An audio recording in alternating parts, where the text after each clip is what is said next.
We're gonna break down the 10-yard, 10-meter sprint setup position. I got my soccer athlete here, George.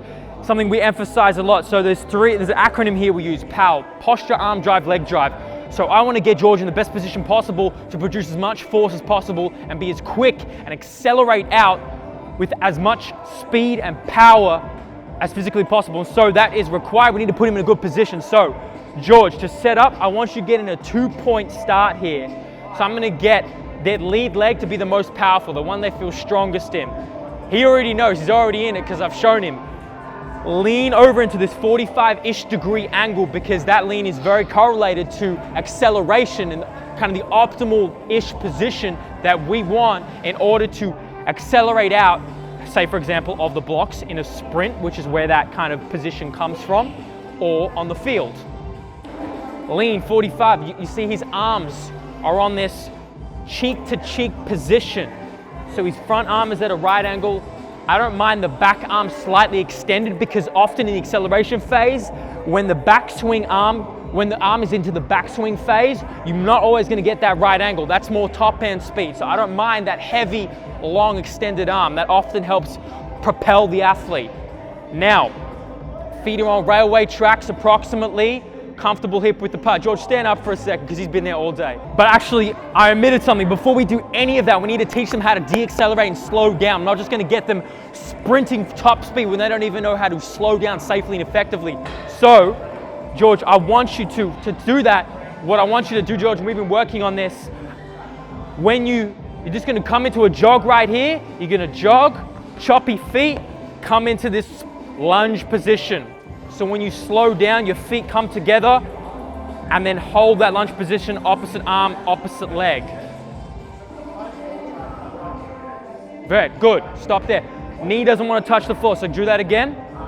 So what's great about, go again, George.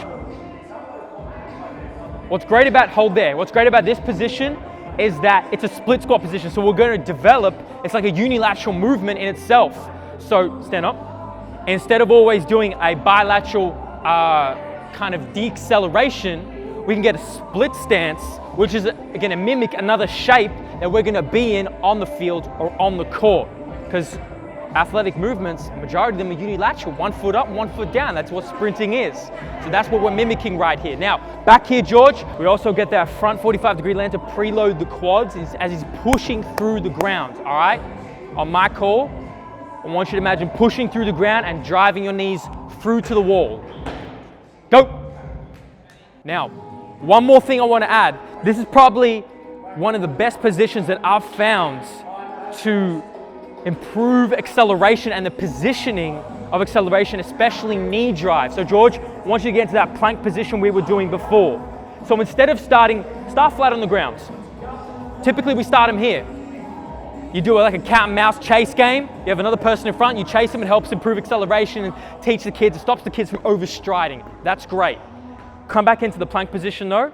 What I found is that this can get the foot right under the hip and into kind of a more repeatable, accurate position that I really prefer to starting on the ground. So get your hips up a little higher, squeeze your glutes.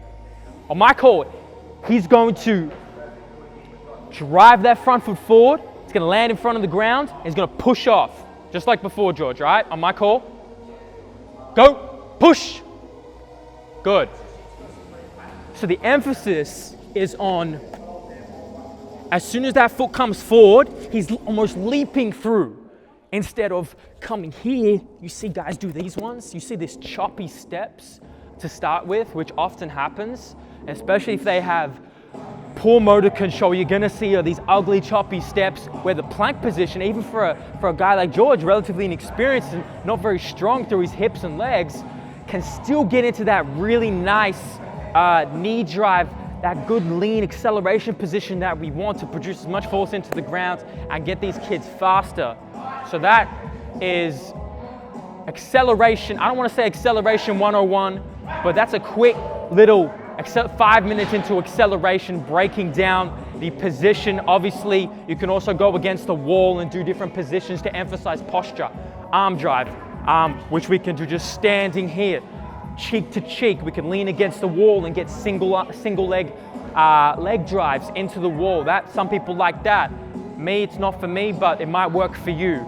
But try this out. This is a great that's one of my favorites that I found, and I'll tag the coach I got it from to improve acceleration, especially for your novice/juniors who need all the little tricks and tips that they can get. Hope that's valuable. Thank you, George.